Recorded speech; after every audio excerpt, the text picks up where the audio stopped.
Shalom, shalom, frère et sœur Yacha, c'est El Dionim. J'espère que vous allez bien, malgré les temps de confusion.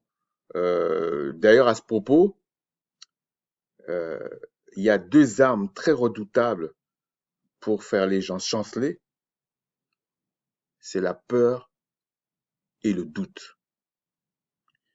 Mais en même temps, euh, quand on dit la peur et le doute, c'est pas vous qui maîtrisez ça. Si vous n'avez pas, on va dire, entre guillemets, une révélation, des choses comme ça. Quand je dis une révélation, ne voyez pas les choses comme les devins, tout ça. C'est pas ça que je parle. Ou quand je dis devins, comme la divination. Je parle pas de ça. Je parle quand vous avez compris quelque chose et que le Seigneur vous a quand même éduqué pour comprendre la chose. Si vous n'êtes pas dans cet état d'esprit-là, parce que le Créateur, il avertit toujours ses enfants quand il va faire quelque chose qui est très important. Alors, la personne peut le savoir au moment où on lui révèle, mais la personne peut ne pas le comprendre. Et c'est au moment où ça se passe qu'il le comprend. Okay? Parce que le Créateur ne veut pas toujours que la personne parle en avance. Okay?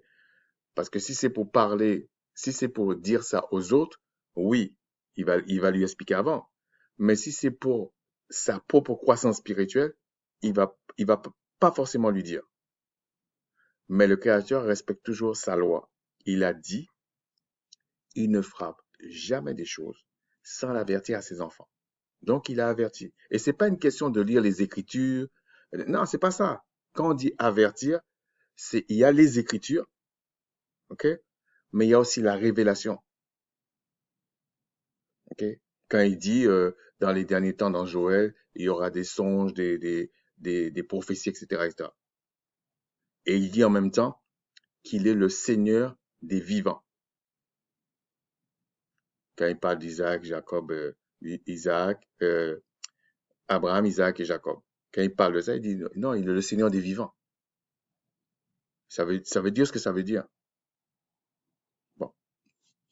Et donc, j'avais déjà promis que je voulais parler de quelque chose à propos de l'Égypte, mais c'est un petit partage, OK? Qui a son lot de pas mal de petites choses intéressantes, OK? Mais pourquoi j'ai pas partagé avant? Comme j'avais dit, bon, il y a quelque chose qui m'a consécuté, mais surtout, je voulais pas le faire avant la Pâque, OK? Donc, la Pâque est passée, les pains sans levain sont passés, mais je parle pas de ce que font les catholiques, etc. Je parle pas de ça. Je parle vraiment selon les Écritures. C'est passé dans la nuit et le lendemain, c'était le 15e jour. À 15e jour du premier mois de l'année. C'est pas du tout ce qui se passe là, ok? Et le Créateur a toujours donné des images de ce qui se passe dans les cieux. Alors, il faut pas prendre les choses tac tac comme ça, c'est dans le sens où il y a, en fait, si vous voulez, il a voulu nous expliquer avec des images, avec nos limitations, des choses éternelles, des secrets, ok? Et donc, il a rythmé la vie de son peuple par certaines choses pour les façonner, comme une éducation en fait, comme une pédagogie, comme il dit. Mais c'était pas tout le monde qui comprenait,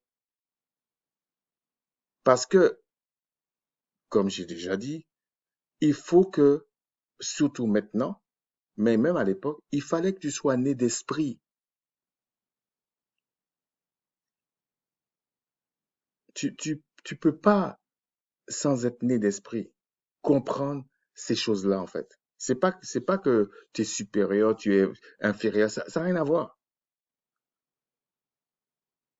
Parce que je vois qu'il y a des gens, bon, c'est bien de connaître les Écritures de bout en bout, et non, c'est très bien, mais ça suffit pas. Parce que vous pouvez prendre quelqu'un qui est purement intellectuel, il connaît très bien les Écritures. Il a lu la Bible en long, là, si on prend la Bible, quoi. Il a lu ça peut-être 80 fois, mais il comprend pas l'essence même du mot. Il comprend pas l'essence, il n'a pas l'esprit pour comprendre. C'est-à-dire qu'il va vous sortir des trucs, tac, tac, tac, tac, tac. Il a sa liste de versets, il fait des trucs, mais il comprend pas. Il comprend pas, en fait. Parce que, et c'est pas de sa faute. C'est pas une question de sa faute. C'est pas ça que je suis en train de dire. Parce que, par exemple, si le créateur te dit, ceux qui imposeront la main aux malades, vont guérir les malades. Je prends un exemple, c'est un exemple, hein. Et la personne, oui, il a lu, mais il n'a jamais expérimenté ça. En même temps, les Écritures disent, ne te précipite pas pour poser les mains à quelqu'un. Si il comprend, il a jamais expérimenté l'imposition des mains, il a jamais expérimenté cette chose, il comprend pas cette partie-là non plus. Ça va rester intellectuel pour lui, voilà. Mais celui qui connaît, quand il va lui parler, l'autre va comprendre qu'il connaît pas en fait. Et on peut le prendre dans tous les sens, hein, dans tous les recoins, dans tous les domaines des Écritures. Je vais vous donner un autre exemple. Comment expliquer à quelqu'un, Christ multipliait les pains, il marchait sur l'eau. Euh, il n'avait pas besoin d'être en face d'un malade pour le guérir, même pour le délivrer. Les disciples qu'il a envoyés ont expérimenté des choses. C'est pas que l'écriture n'était pas importante, c'était très important, mais il n'y avait pas que l'écriture. Si je peux expliquer ça comme ça, il y avait l'écriture spirituelle. Il n'y avait pas que l'écriture, on va dire, charnelle comme ça. Non. Donc, c'était quelque chose de très important de connaître les deux. Et c'est ça la connaissance. C'est-à-dire que tu as les deux et tu as même la pratique. Et là, tu peux dire, je connais. C'est pas parce que tu me cites un verset ou parce que tu as vu quelqu'un faire une manifestation d'un esprit que tu connais. Ah non.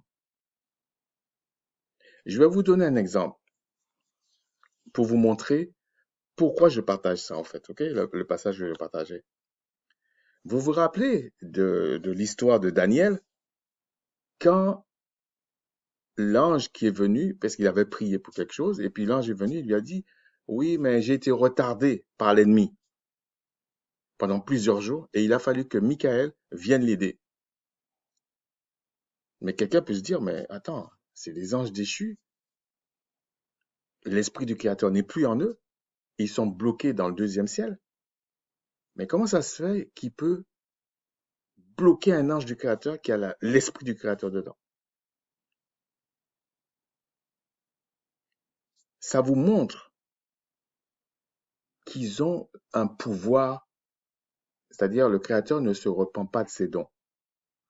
Donc, ils ont certaines connaissances, mais ils n'auront jamais le dernier mot. Mais ils sont quand même des esprits, déchus, mais quand même des esprits. C'est pour ça que il y aura une guerre. Mais c'est pas une guerre comme, comme, vous savez, quand Israël rentrait, et puis il y avait une épée, il y avait des trucs. C'est pas ça. Ça, c'était pour faire participer Israël à quelque chose. Mais s'il y avait la véritable guerre au moment où ils étaient en train de rebâtir le temple, et puis les prêtres avaient les épées, tout ça, ils allaient se faire massacrer. Parce qu'en face d'eux, ça allait pas être des gens avec des épées comme ça, qui a du sang, là. C'est pas comme ça. Donc, il faut bien comprendre que cette guerre-là dont la parole parle toujours, vous avez des ennemis qui sont des autorités, des principautés, des esprits méchants des lieux célestes, ça n'a rien à voir avec ce que certains pensent. Je dis pas qu'un Israélite ne peut pas vouloir se défendre, ne prendre des précautions. Je ne parle pas de ça. Mais quand on parle de guerre spirituelle, c'est pas ça. Parce que tu peux être armé jusqu'aux dents chez toi, là. Et puis l'autre fait quelque chose, là. Puis tu meurs dans ta chambre. Ça fait quoi? Ou il te pourrit la vie.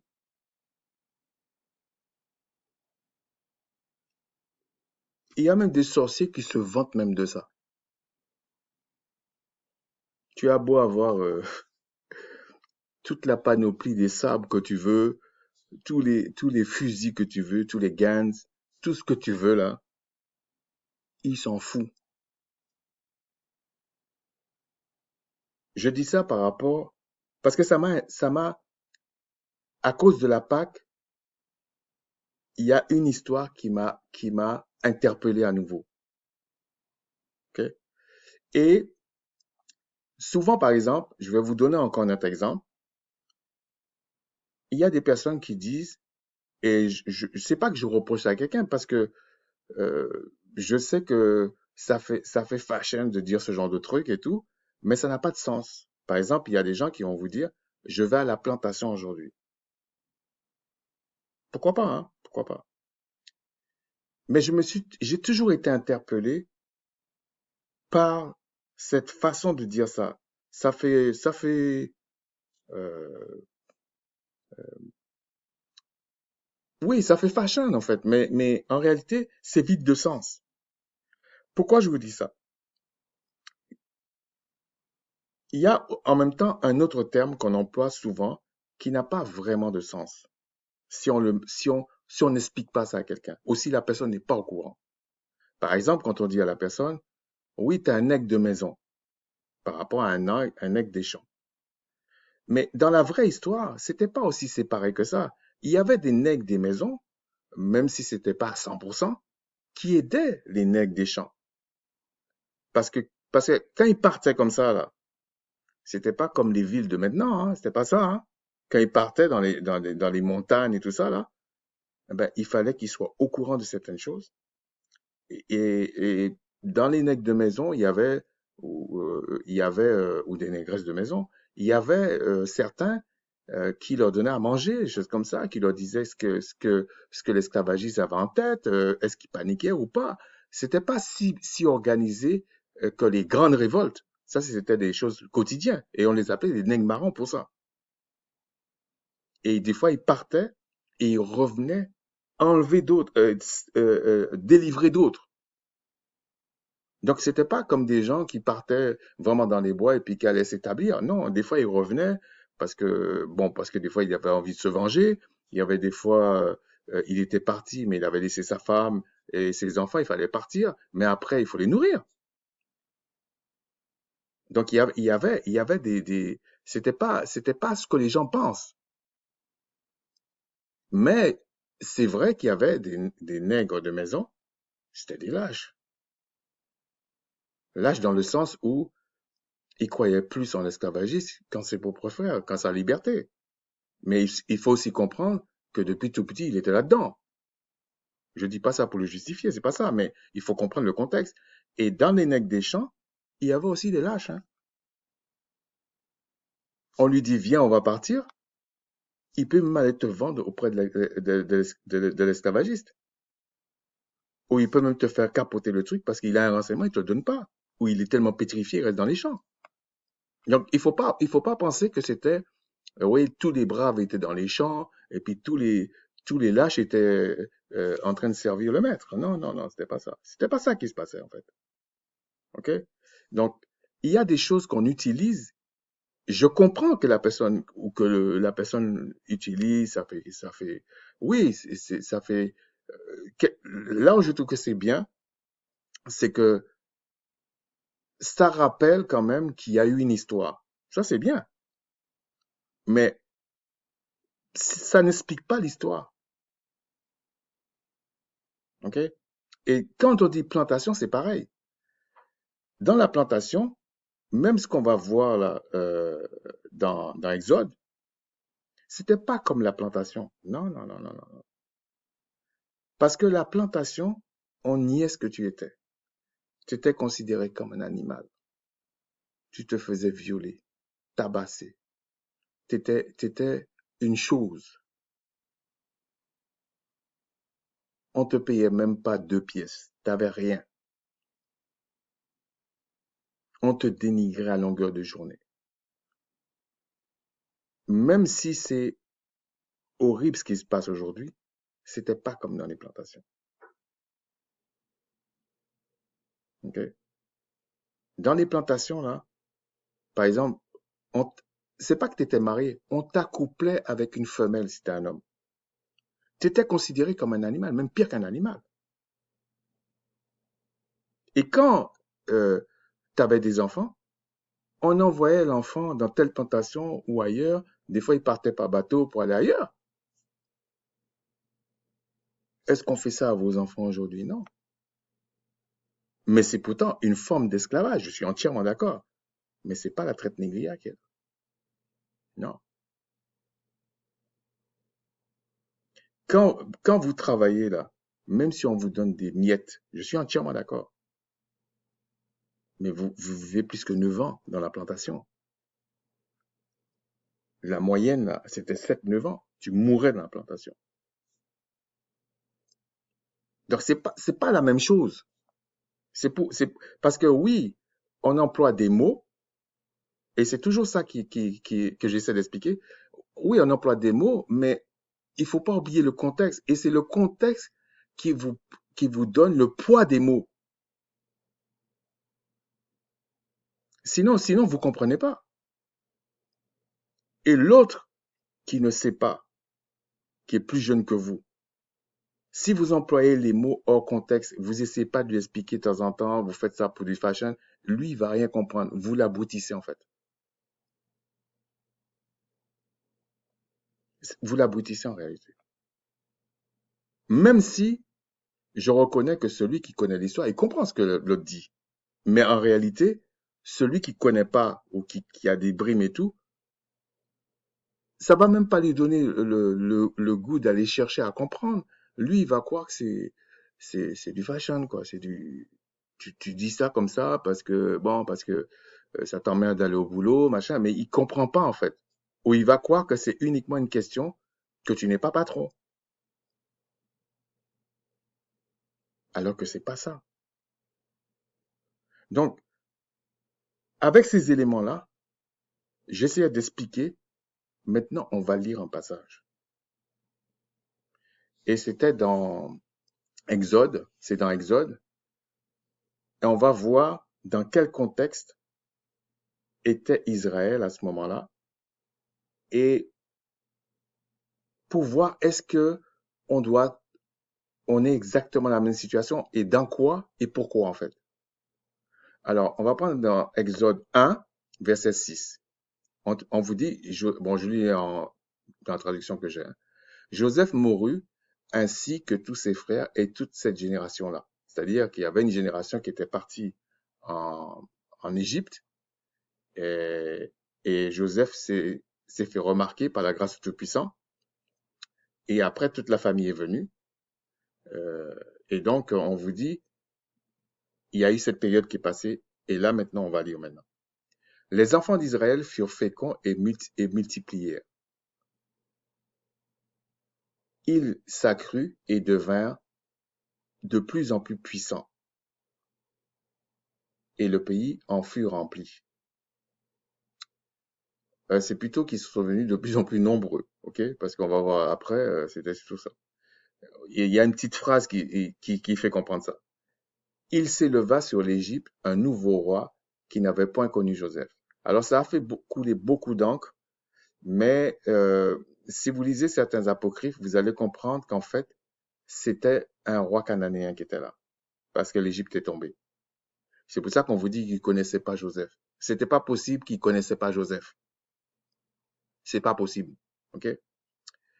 Il dit à son peuple, voilà les enfants d'Israël qui furent un peuple, qui forment un peuple plus nombreux et plus puissants que nous. Bon, il explique. Alors, quand on dit plus nombreux, plus puissants, c'était que ils étaient nombreux et puis ils travaillaient, ils faisaient leurs affaires. Et il dit, allons, montrons-nous habiles à son égard, empêchons qu'il ne s'accroisse et qu'il survienne une guerre, il ne se joigne pas à nos ennemis pour nous combattre et sortir ensuite du pays. Regardez la petite phrase là. Il dit pour ne pas se joindre à nos ennemis. C'est-à-dire que Israël à l'époque, même s'ils étaient puissants, tout ce que vous voulez, ils n'avaient pas de quoi attaquer directement ce roi-là. Ok? Donc, je parle dans ce contexte-là, dans le contexte d'une armée, de tout ça là. Non. Et même quand vous voyez qu'il y a des Égyptiens qui sont partis, bon, les gens disent, ouais, ils ont vu des miracles, ils ont eu peur et tout. Il n'y avait pas que ça. Il n'y avait pas que ça. C'est parce qu'il y avait aussi des Égyptiens qui souffraient, hein. Parce que ce roi-là, il était roi d'Égypte. Il n'a pas dit qu'il était égyptien, hein. Bon. Et ensuite, verset 11. Et l'on établit sur lui, donc sur Israël, des chefs de corvée, afin de l'accabler aux travaux pénibles. C'est ainsi qu'il bâtit les villes de Python et de Ramsès pour servir de magasin à Pharaon. Là, ils traduisent Pharaon, mais je vous dis, c'est un roi d'Égypte. C'était pas le Pharaon, la grande histoire de l'Égypte pharaonique, c'était pas ça. Puis, mais plus on l'accablait, plus il multipliait et s'accroissait, et l'on prit en aversion les enfants d'Israël. Vous allez voir qu'il y a une similitude un petit peu avec la période d'aujourd'hui, ok? Alors, les Égyptiens réduisirent les enfants d'Israël à une dure servitude. Ok? Ils leur rendirent la vie amère par des rudes travaux en argile et en briques, et par tous les ouvrages des champs, et c'était avec cruauté qu'ils leur imposaient toutes ces charges. Il y avait une intention, en fait. Le roi d'Égypte parla aussi aux sages-femmes des Hébreux, nommées l'une euh, Sifra et l'autre Pua. Non, c'est parce que je comprenais pas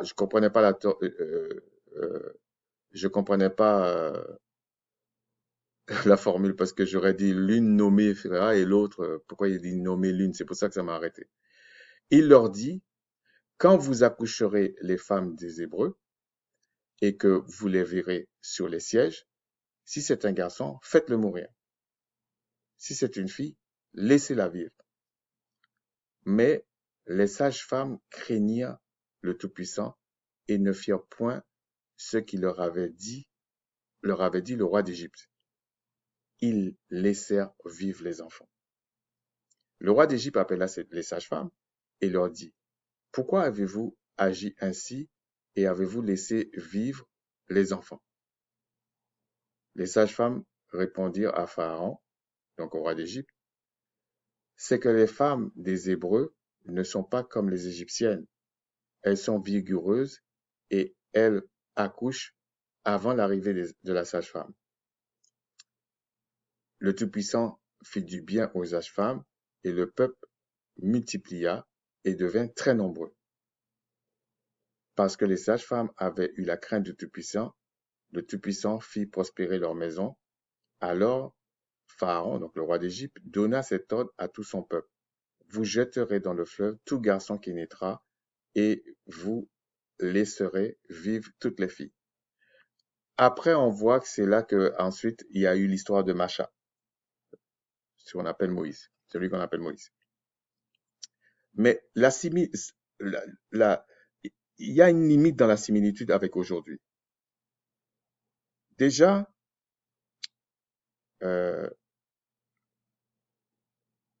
même si on dit que c'était le plan du Créateur, parce qu'il y a des choses prophétiques, c'est quand même Israël qui a été de lui-même en Égypte. Alors que dans la traite négrière, c'est pas de lui-même, hein. Ok, vous voyez certaines limites. C'est-à-dire que on a arraché des gens de leur terre, on les a séparés, on les a tabassés, on a fait toutes sortes de choses, alors que là, c'est eux-mêmes qui sont venus. Bon, ça n'en change rien à la situation, mais il y a quand même une nuance. Ensuite, euh, ils sont devenus très nombreux, quand même, ils prospéraient. Bon. Et qu'est-ce qui s'est passé? C'est là que maintenant que le roi d'Égypte, quelque chose s'est trotté dans sa tête. Et quand il dit ça, il n'a même pas pensé que les Israélites, à ce moment-là, vont l'attaquer de fou, hein. Non, il a dit non, on va se joindre à nos ennemis. Peut-être ça allait faire deux fronts, à l'intérieur et à l'extérieur. Je ne sais pas ce qu'il avait pensé dans sa tête. Mais aujourd'hui, c'est pire.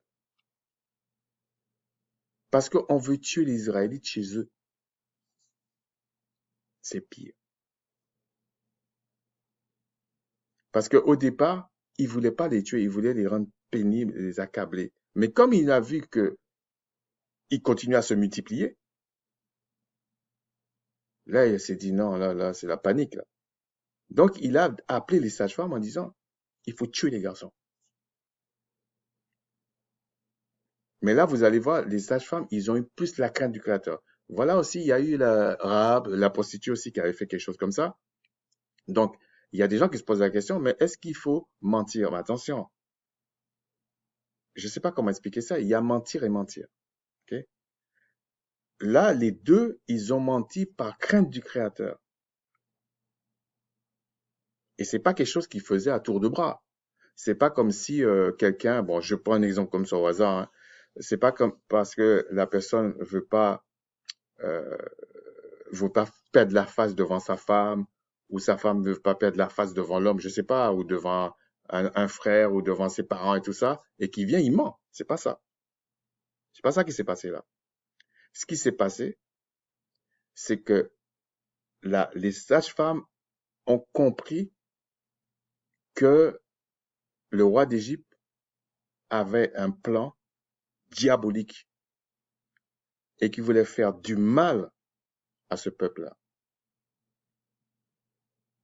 Parce que le roi d'Égypte savait les sages-femmes, enfin le roi d'Égypte, tout ça, savait pas vraiment que c'était sûrement le peuple du Créateur, qu'est-ce que le Créateur allait faire, ils savaient pas.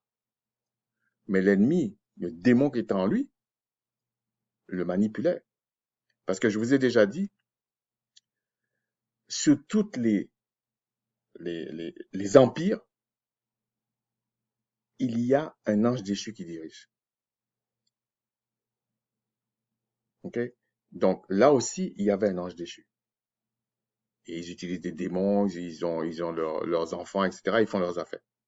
Et donc là, ce roi d'Égypte est inspiré par Satan, en fait. Et lui, son but, c'est de faire mal aux Israélites, aux Hébreux. Il faut les faire mal. Et il n'a pas trouvé autre chose que d'aller dire aux sages-femmes, bah, écoutez, il faut zigouiller les garçons, mais laisser les filles. Parce que pour eux, c'était une manière de freiner la croissance, mais aussi d'empêcher qu'il y ait des hommes pour défendre le peuple. Sachant que là, on ne parle pas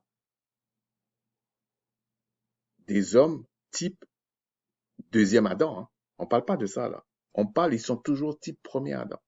Et ils connaissent rien des Écritures. Ils connaissent pas. Ils connaissent l'histoire sûrement de David, oh non pas de David, de, de, de Joseph, de Jacob, peut-être même deux choses avant, mais ils connaissent pas la loi du Créateur vraiment, puisque le Créateur ne sait jamais. C'est avec Macha qu'il a révélé au peuple vraiment sa loi. Donc ce peuple-là ne connaît pas la loi du Créateur. Et on va voir que ce peuple-là, il connaît pas la loi du Créateur, il est opprimé et il crie au Créateur et le Créateur lui envoie quelqu'un. Donc, on peut faire un parallèle avec la venue, quand Christ est venu la première fois. Okay? Parce que le peuple n'en pouvait plus. Hein. On vous montre les pharisiens, tout ça, oui, mais le petit peuple là souffrait. Et il y avait les Romains qui étaient là, tout ça, ils étaient opprimés. Mais ils étaient quand même, bon, le deuxième cas, ils étaient quand même chez eux. Okay? C'était pas quand même comme la traite négrière. Parce que la traite négrière, c'est vraiment une punition. Alors que là, quand ils étaient en Égypte, c'était une éducation. C'était pas une punition directe. Même qu'à travers une punition, on peut être éduqué. Mais là, c'était pas pareil, ok? Et quand il fait ça, quand ce roi d'Égypte fait ça, et que les sages-femmes, comme ils ont eu la crainte du Créateur, ils ont dit autre chose. Bon, je ne vais pas répéter ce qu'ils ont dit. Ils ont dit, bon, ils arrivent trop tard, etc. Mais dans ce contexte-là, je dis ça parce que ils sont pas restés là en disant, ben tiens, je vais mentir au roi d'Égypte, ça va me faire du bien. C'est pas ça qu'ils ont fait. Hein. Il y avait un contexte bien particulier. C'est pour ça que le contexte est important.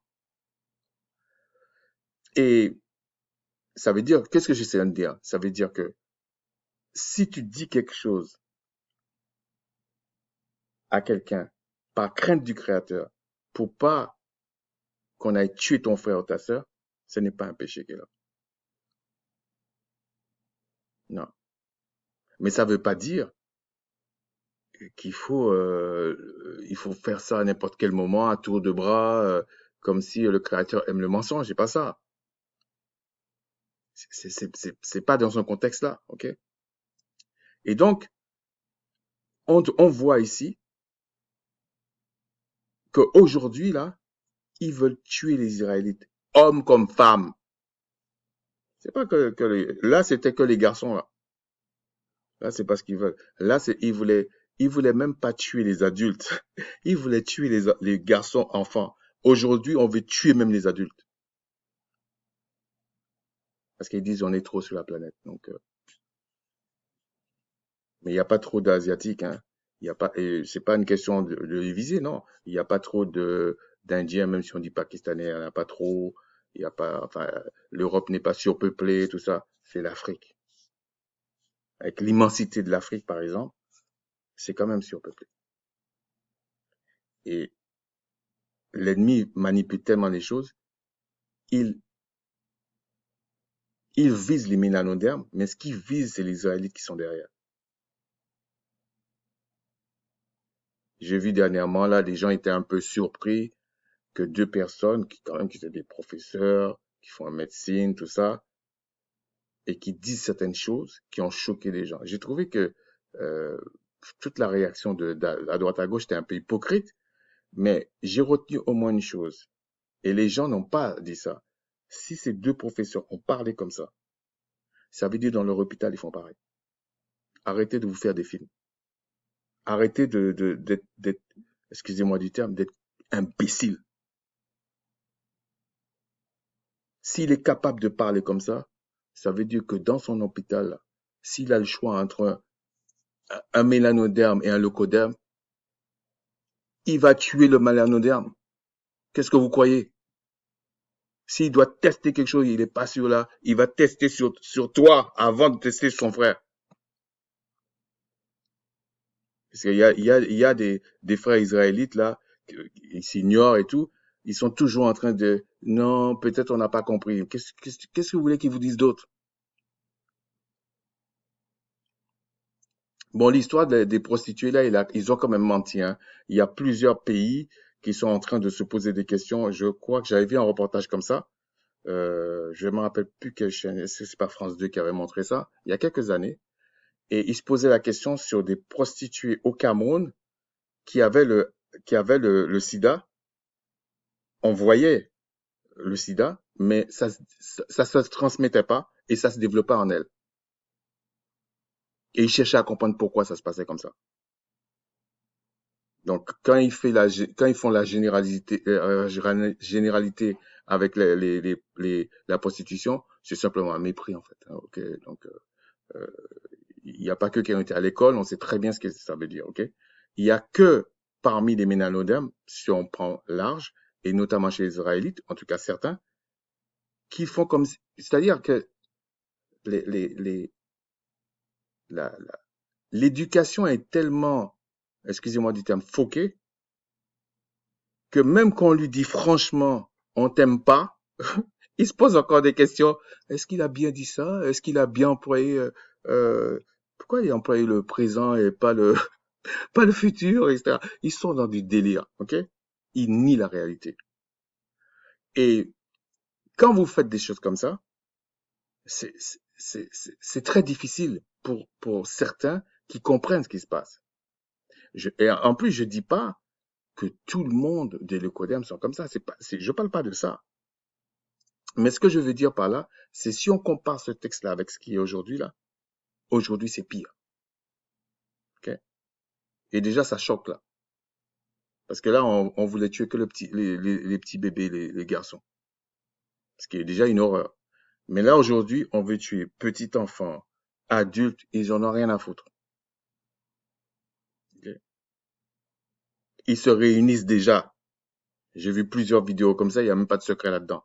Ils te parlent comme ça, ils disent ah si les Africains, parce que quand il dit Africains, faut pas croire qu'ils parlent que ceux qui sont en Afrique, hein.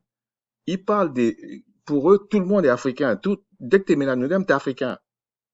Donc, ils te disent, si les Africains ne règlent pas ce problème de surpopulation, sinon, s'ils sont pas capables de régler le problème de surpopulation, nous, on va régler ça pour eux. Parce que ce que j'avais entendu, il disait ensuite, parce que nos femmes ne sont pas capables de faire autant d'enfants qu'une Africaine. Bon, déjà, c'est un peu malhonnête. Euh, la femme le Codam fait, je sais pas comment ils ont fait ça. Bon, je sais que c'est statistique, hein, mais ça me fait toujours rire quand on fait des statistiques comme ça. Je crois que c'est 1,5 maximum 2 enfants, alors que ils prétendent que la femme africaine, c'est comme si elle fait 20 enfants. C'est faux, c'est faux. Il fait à peu près une moyenne 3-4. Écoute, il y a certaines familles qui montent à 10-12, mais c'est pas la norme. Ok. Alors, il y a des fois, c'est parce que le monsieur a deux ou trois femmes, donc ça fait peut-être 12 enfants. Mais c'est pas qu'il en a 45 avec trois femmes. Je veux dire, il y a un mépris de certaines personnes. Et ce qui est choquant, ce sont des gens qui sont censés, lorsqu'ils discutent, montrer une certaine cohérence, un certain humanisme, soi-disant. Ok. Mais à partir de la traite négrière, on nous avait déjà fait comprendre qu'on ne faisait pas partie de l'humanité. Bon, il y a des gens là qui passent leur temps à dire non, c'est pas de leur faute et tout. Non, le gars, il a dit ça, il assume. Et puis à la limite, il a le droit de penser ce qu'il veut, hein. Moi, j'en veux même pas à ces personnes d'avoir dit ça. C'est pour ça que quand j'ai vu les personnes monter, offusquer, machin, j'ai dit, ah, ça sert à quoi? Il a dit ce qu'il pensait. Maintenant, c'est à toi de savoir comment tu éduques tes enfants et comment tu les vois. Ok. Parce qu'il y a des choses qu'ils font et ils, ils parlent n'importe comment. Par exemple, et attention, je suis pas en train de défendre cette dame-là. J'ai suivi un truc plusieurs fois, j'ai vu ça. Il y a une dame qui, je pense qu'elle est porte-parole du gouvernement français. Bon, alors, le jeu de mots qu'on fait avec son nom et puis la bêtise là, je m'en fous de ça, c'est pas ça. Mais ils sont en train de parler d'elle comme si c'est elle qui est le chef du gouvernement. Elle est porte-parole. C'est pour vous montrer la haine que c'est, pour ceux qui comprennent pas. Et quand il fait ça, heureusement qu'il y a même des locaux qui disent, mais attendez, elle est quand même porte-parole, c'est pas elle le chef du gouvernement. Donc, elle répète comme il y aurait eu un autre chef du gouvernement, un autre porte-parole avant, qui répète, ça se passe dans tous les pays en fait, le porte-parole ne vient pas dire ce qu'il pense. Même si de temps en temps il fait un petit écart, généralement, le gouvernement recadre la personne. Mais quand il vient dire telle chose, c'est ce que le gouvernement pense. C'est comme ça. Donc, quand vous dites à la personne, quand vous allez contre la personne va vous dire, mais c'est pas moi qui dis ça, c'est le gouvernement, je suis porte-parole, je viens de le dire. Ça ne veut pas dire qu'elle n'est pas d'accord, hein, mais c'est pas elle qui prend la décision, elle est porte-parole. Mais pourquoi on parle comme ça de cette femme? Parce que il y avait d'autres porte-parole avant, c'était une calamité en France, ok? Mais on n'a jamais parlé comme ça. C'est pour vous montrer la façon qu'on fait. Et moi, c'est pas une chaîne politique, donc je parle pas de ça, mais j'essaie de vous expliquer que ce n'est pas aujourd'hui seulement que vous voyez ça. Mais ce que je voulais rajouter, c'est que dans ce contexte-là en Égypte, ok, à ce moment-là, ce peuple a crié, même s'il connaissait pas la loi vraiment très bien, mais il a crié, il savait au moins que le Créateur entendait. Mais par contre, ils n'avaient pas la confusion qu'il y a aujourd'hui avec le christianisme et tout ça. Ils s'en foutaient de ça. Ils ont crié à celui qui a créé toute chose. Ce que j'essaie de dire, c'est que vous, là, même si vous ne savez pas si vous êtes israélite ou si vous êtes kamite et tout ça,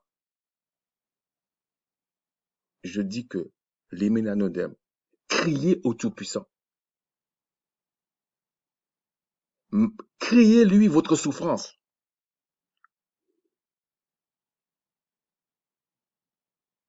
Parce que même à cette époque-là, ne croyez pas qu'il n'y avait pas des Égyptiens qui souffraient. Mais le Créateur va accomplir ce qu'il a prévu pour son peuple.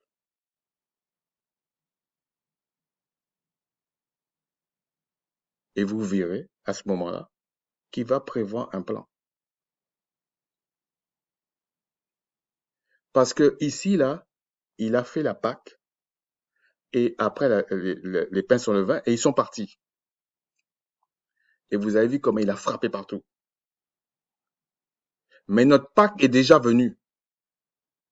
On a déjà fait notre Pâque. La Pâque spirituelle, la véritable Pâque, on l'a déjà faite.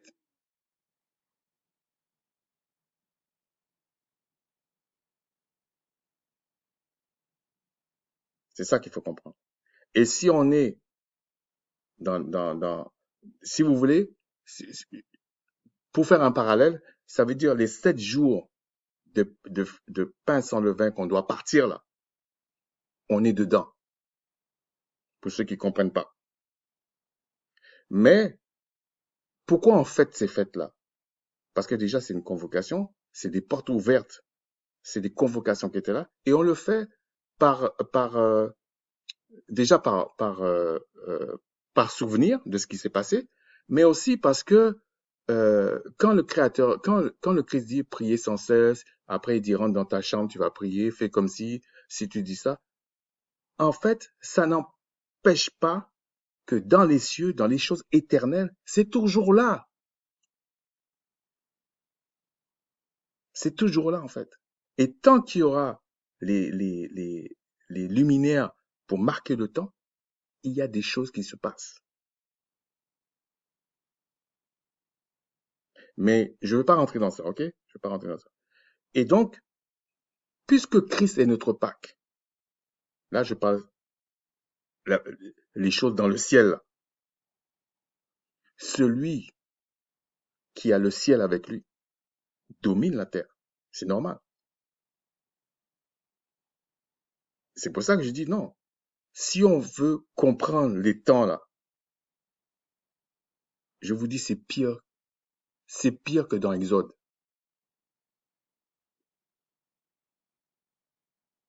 Mais même si tu es pas sûr là, si tu es kamite ou machin, crie au Tout-Puissant. Il va répondre qu'aux Israélites. Et c'est après qu'il leur a expliqué les Écritures, qu'il leur a donné la loi. Donc, ce que je veux dire, je dis pas il faut pas étudier les Écritures. C'est pas ça que je dis.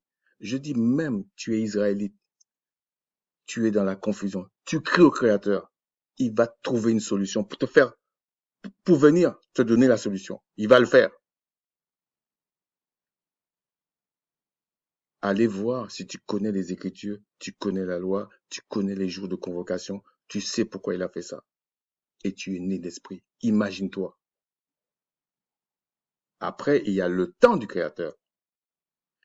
Et vous pensez que quand Christ va venir et qu'il y aura la guerre d'Armageddon, vous pensez que c'est des sabres et des trucs comme ça qui va se passer là?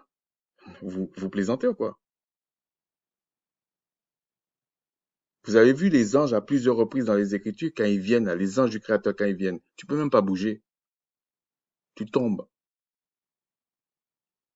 Tu peux être armé de toutes les armes conventionnelles qui existent sur la terre. Tu vas faire quoi en face d'eux?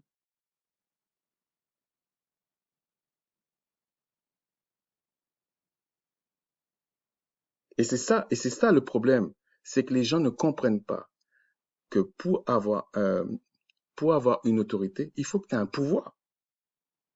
Vous croyez que les peuples ou les États ou les peuples qui dominent la planète n'ont pas un pouvoir? Ils ont un pouvoir. Et c'est pas une question d'armée.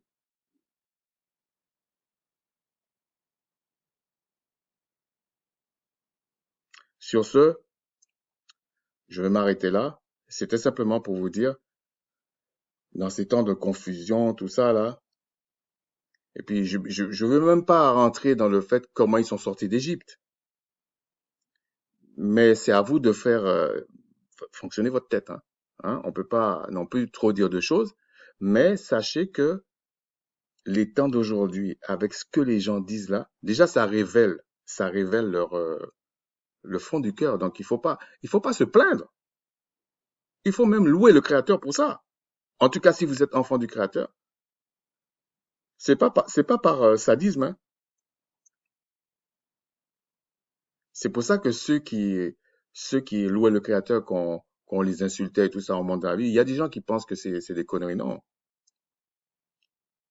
Tout ce qu'ils font là, moi je loue le Créateur pour ça. Hein, parce que je vois ce qui se passe. C'est pas que de la théorie. Vous pensez que les deux là, qui sont venus parler, c'est pas une bénédiction du Créateur, qui sont venus à la télévision là parler et nous insulter comme ça? Vous croyez pas, moi je dis que c'est une bénédiction qu'elle a. Parce que moi j'ai vu leur cœur. Et je leur en veux même pas pour ça.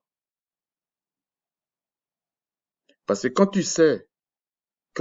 regardez là, vous pensez que les Hébreux à l'époque, quand ils ont su le plan des, des, des, des, des Égyptiens, ils ont pas, ils sont pas organisés. Enfin, quand je dis organisés, ils ont pas redoublé de prières, ils n'ont pas crié davantage au Créateur. Mais aujourd'hui, là, c'est ça qu'il faut faire.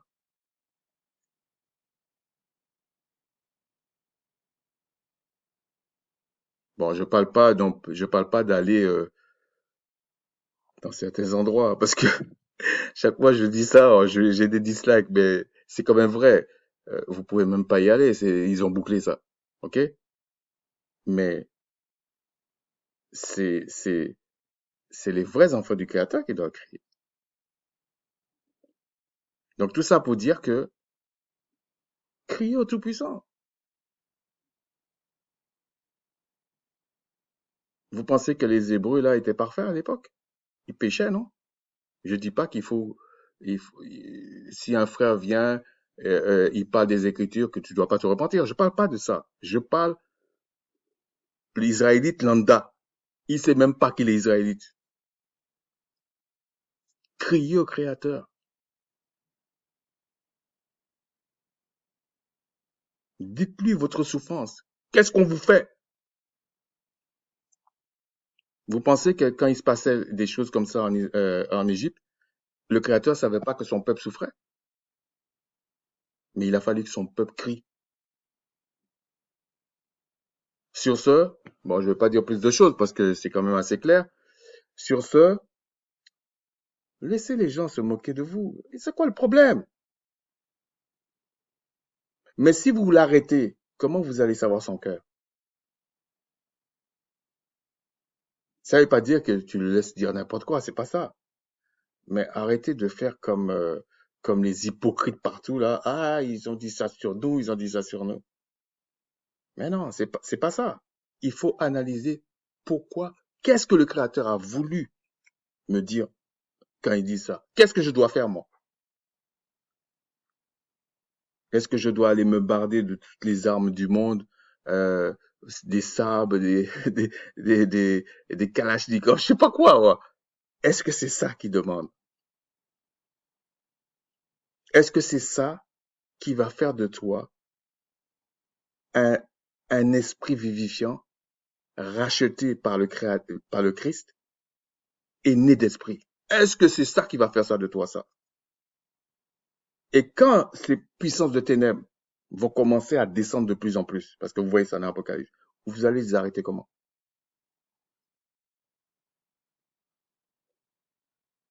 Vous allez arrêter ça comment?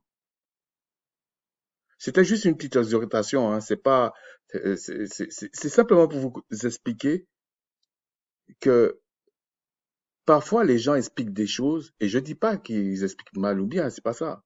Mais c'est que simplement pour faire comprendre que les gens le doivent dire ce qu'ils veulent. Mais toi, si tu es intelligent, analyse ce qu'ils disent à la lumière des Écritures. Interroge ton Père qui est dans les cieux. Si tu dis que c'est ton Père qui est dans les cieux, qui a créé les cieux et la terre, rentre dans ta chambre, comme dit le Christ, et dis-lui ta misère. Mais sache que il va te demander aussi de ne pas se moquer de lui, hein. Tu ne peux pas te vautrer dans le péché et puis demander au Créateur d'intervenir comme ça sans qu'il te reprenne. Sur ce, shalom.